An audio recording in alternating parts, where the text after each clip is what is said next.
Hello students, starting with the next point, seed and fruit development. Seed and fruit, they are the products of fertilization from ovule and ovary. The fruit wall is called as pericarp, which is well differentiated in the fruits like coconut and mango. Seed is formed from an ovule. As we have studied the structure of ovule, it is covered by integuments, outer and the inner integument, which forms a seed coat. Outer testa, which is hard, and inner thin membrane is called as tegmen. The seed coat encloses the cotyledons. It is the structure of dicot seed. Example is bean seed, which encloses two cotyledons. The function of cotyledons that it acts as a food storage, and these are the first photosynthetic organs.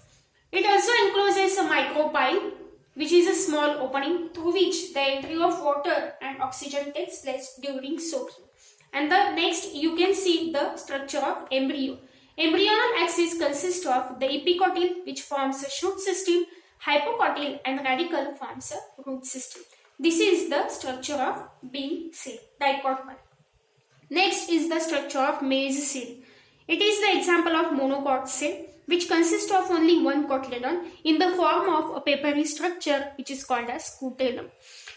Internally, the maize seed is differentiated into the upper part which is called as endosperm. Endosperm is covered by a alerion layer. In case of monocots, the fruit wall and the seed wall is fused and that forms a hull.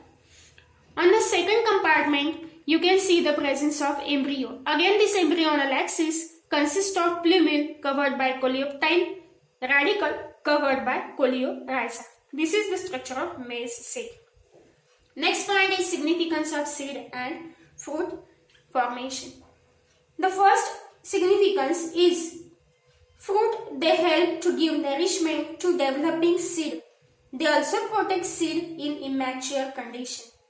Seeds, they are the organs of propagation. Seed and fruit, both they have developed a special devices for their dispersal for the distribution of a species. The next characteristic of seed is dormancy. Dormancy, this is the state of metabolic arrest that facilitates the survival of embryo during adverse environmental conditions. Next point is apomixis. Apomixis, this is the phenomenon of formation of embryo through a sexual reproduction. Embryo formation takes place without fertilization. That phenomenon is called as apomixis. Two types are there, apogamy. In apogamy, the gametophytic cell produces embryo. So embryo which is formed is haploid 1. The second is called as apospory. In this, the diploid sporophytic cell produces diploid gametophyte without meiosis. The example of apospory is mango and orange. Student, you go to internet and just collect the information regarding seed mother Rahibai's story. The next point, the type of apomixis is recurrent apomixis. Embryo in which the embryo sac develops directly from archisporial cell or the other part of new cells. That is called as the recurrent apomixis. In diplospory, the diploid megaspore mother cell forms embryo sac. The second type of apomixis is non-recurrent apomixis, in which the megaspore mother cell undergo meiosis to form haploid embryo sac. The example of the non-recurrent apomixis is the seeds of Nicotiana.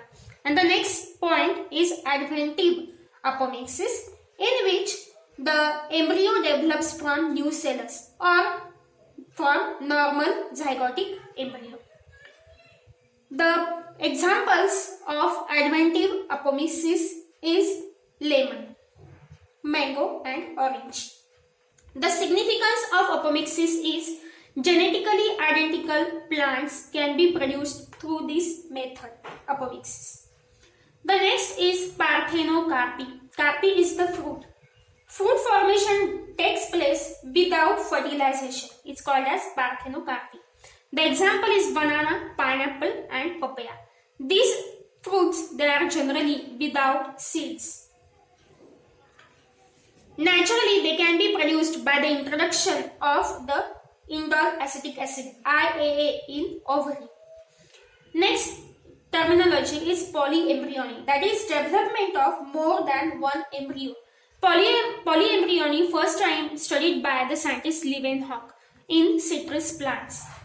The types of polyembryony is adventive polyembryony seen in the citrus where the embryo develops from a new cells. Second is called as cleavage polyembryony. As the name indicates, the embryos, they are formed by the cleavage of the zygote. And next is the nucellular polyembryony. It has a great significance in the horticultural technology.